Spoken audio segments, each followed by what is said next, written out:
Welcome to JWL Sports, where we review all the best sports clips from around the world. Now, you're probably wondering, why should I watch over here instead of anywhere else? And that's because over there, they don't care about what you have to say. They say this all the time, they talk down to us, they think we're just a bunch of clowns on YouTube, Twitter. But I think it's the opposite. I think we know exactly what we're talking about. So I read every single comment. So whether you agree with me or disagree with me, either way, let's get in some discussions, let's get in some fights, but ultimately, let's just have some fun. And please do consider subscribing. We are building an amazing community here, and I would absolutely love to see you part of it. I want to build something that we all genuinely feel connected to, something that we're really excited to be part of, and I think we're well on our way to doing it. Without further ado, let's get to it. We're watching a clip of First Take, talking about how the Heat beat the Celtics. I haven't watched this clip, but I can see that the quote says, "I was dead wrong," by Stephen A. Stephen A. can't ignore the Heat's toughness over the Celtics' talent. All right. I think the Celtics ultimately will win this series, and I think that the Heat will have always made it tough. Now, I think if Jimmy Butler was playing, you could make the argument that the Heat could legitimately beat the Celtics. But let's be clear here. The Celtics lost because the Heat were unstoppable from the three.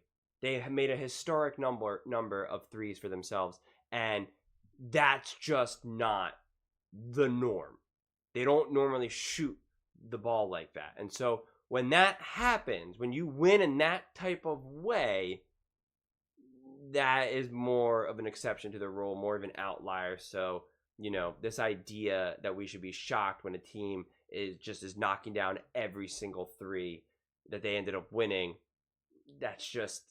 I just don't see that being the norm going forward. So I just don't think we have to sound the alarm just yet. But let's see what Stephen A. says, and we'll go from there. I was dead wrong. I thought not only did I think the Boston Celtics were going to win last night, I thought they were going to blow them out, and Miami was going to go back to Miami and win. I didn't think that they would be in Boston doing what they did last night. 62% of their shots were three-point shots. 62 of the shots made with three-point shots. This is the fourth time in the last two postseasons the Miami Heat have shot better than 50% from three-point range against the Boston Celtics. Okay? You got to think about that for a second here. And then Tyler Hero. Tyler Hero was the best basketball player on the court last night. It wasn't Jason Tatum. It wasn't Jaylen Brown, even though they both had good games. It was Tyler Hero because he controlled pace. 14 assists to go with his 24.6 threes. The brother played outstanding. And so I look at it and I think about what we said coming into this series. We knew that the Boston Celtics collectively were more talented, but we also thought the Miami Heat were mentally tougher. And we think about Heat culture, and it's a cliche that we throw out there, but we can't ignore this because they're exposed to 10-3 in game twos after losing the game one. The man is a hell of a coach. He finds a way. And then when you look at Bam Adebayo, he's averaging over 21 a game, shooting better than 50% from the field. Tyler Hero is doing his thing. Caleb Martin showed up after his anemic 4-point performance in game one. He was a threat as well. But somehow, some way, they end up beating the Boston Celtics. The only thing that I would say is this. Kristaps Porzingis, how the hell you 7'3" and shoot 1 for 9? 7'3". I mean, I don't know if you even have to jump to dunk. And somehow, some way, you will shoot 1 of 9 from the field. You only get what is it? You get to the free throw line 4 times. You get 4 attempts. You hit all 4 of your attempts. It was a very disappointing performance, and the kind of things that we've said about Boston can beat anybody, but in the same breath, they could lose to any of these teams if they don't. So this is what I want to talk about, because this is why you play 7 games, right? This is why it's a 7-game series, because these games can happen. Listen, do I think it's possible that the Heat upset the Celtics?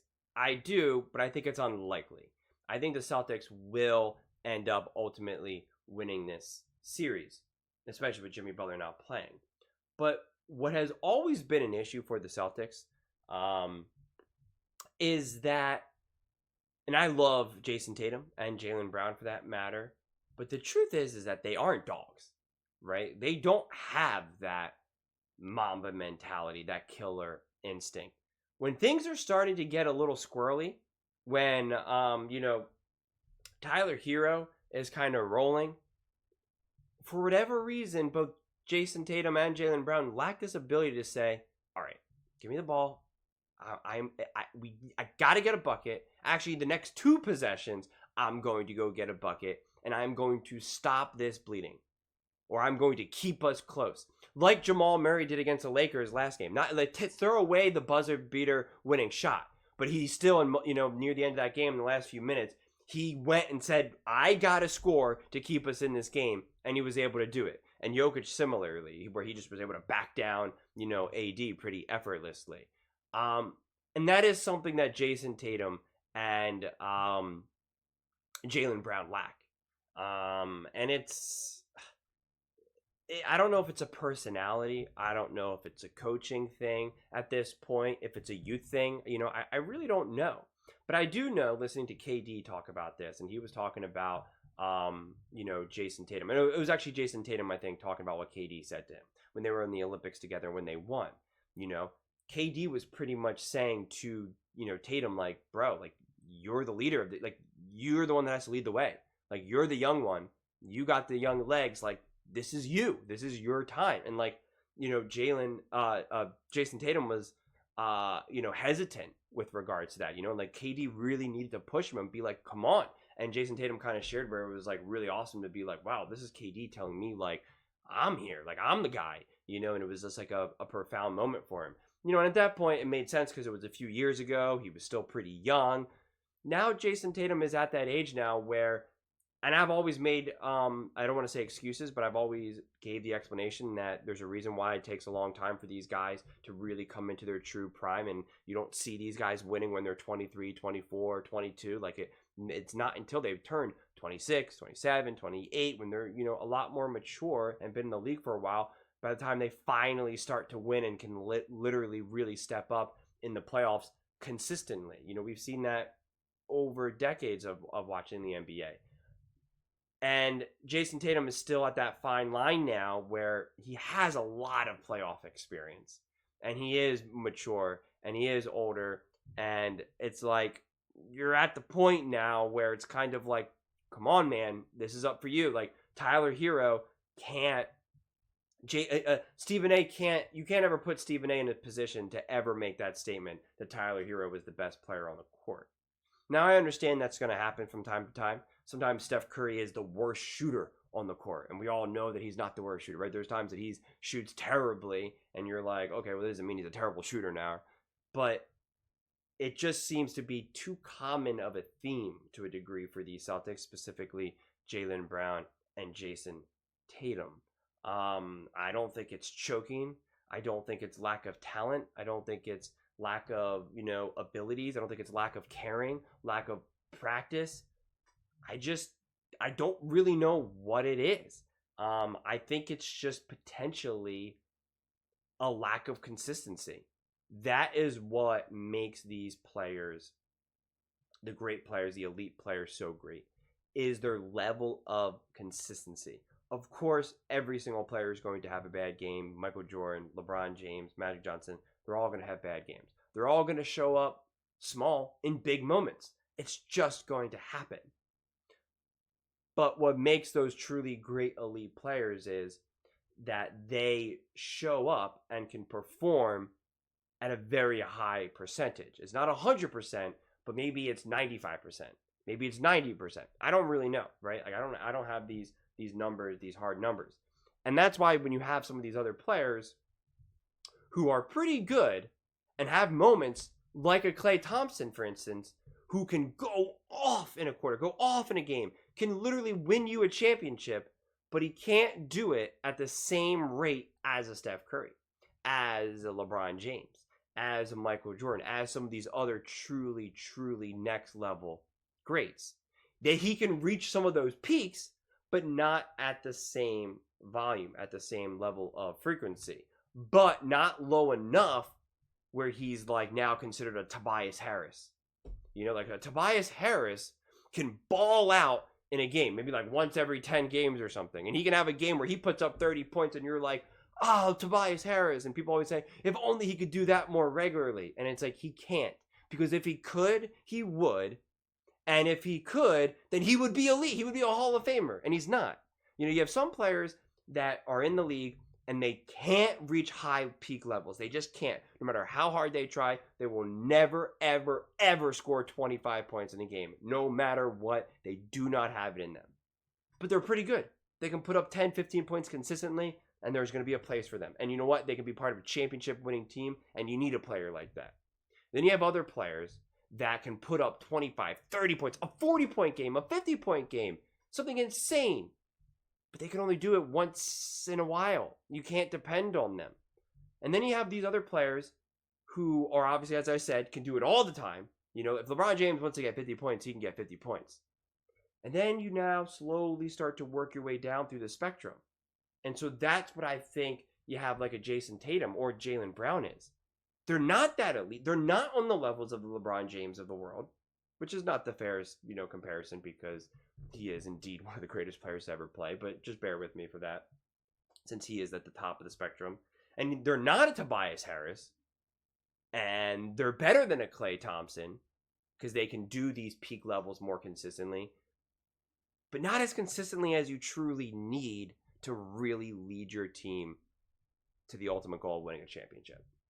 And to me, that's what it gets boiled down to. Now, do I think that a Jason Tatum and a Jaylen Brown, because I'm really lumping them together at this point, do I think that they could eventually be that? I do, but time is running out. Time is genuinely running out at this point. I think they're unbelievable players. I would absolutely positively love to have either of them on my team. And I would draft them in a second if I had one pick. No ifs, ands, or buts. I love those players. I just don't know if either of them could truly be the one. But I don't know. I hope I'm proved wrong in that regard. I shouldn't say wrong, because I'm not saying that they can't. I'm just saying I don't know. And so far, we do constantly see that issue. And again, I don't want to overreact to this game, because this was a historic game for the Heat. Them shooting and making all those threes is very unlikely to continue. So I could easily see Boston winning the next two games here, and then now it's going to be 3-1. But I knew this was always going to be a gritty series. I definitely said that the Celtics were going to win, especially with Jimmy Butler not playing. If Jimmy Butler was playing, I would have kind of given it a coin flip because of how hard the Heat play, as well as Jimmy Butler, because Jimmy Butler, for the most part, is that dude. Again, he's not obviously on the level of a LeBron James, but in terms of showing up in the playoffs and at least that cutthroatness, that Mamba mentality, that's definitely superior to anyone on the Celtics. But, I just think that this was always destined to be a pretty fun, competitive series, I guess, whether or not Jimmy Butler was playing or injured. So I'm definitely excited to see what the games look like in Miami. But I would be surprised if the Celtics, cower to this moment. If they now go in Game 3 and they drop Game 3, I would genuinely find that shocking. And if the Celtics legitimately lose this series, then you would have to have some serious conversations about Jason Tatum and Jaylen Brown, and have to figure out okay, maybe Jason Tatum is not that guy, and he can't be the number one. He has to be the number two. He needs to be, teamed up. He needs to be like the Dwayne Wade or the Chris Bosh to a LeBron James. He has to be the Scottie Pippen to the Michael Jordan. He cannot, because if you saw Scottie Pippen alone playing games, you would be like, dude, that guy is a dude, but he can't lead a championship. He needed a Michael Jordan, and maybe that is Jason Tatum and Jaylen Brown as well. But those are just my thoughts. I would absolutely love to hear yours. Let me know in the comments below. Do you think that the Celtics are in true jeopardy of losing this series? And what do you think about Jason Tatum and Jaylen Brown? Can they actually lead a team to win the championship? Let me know in the comments below. And please don't forget to subscribe. As I said, we are building an amazing community, and I really would love to see you part of it. And please don't forget to give this video a thumbs up, as it really does help with the visibility and the algorithm. Thank you so much, and see you next time.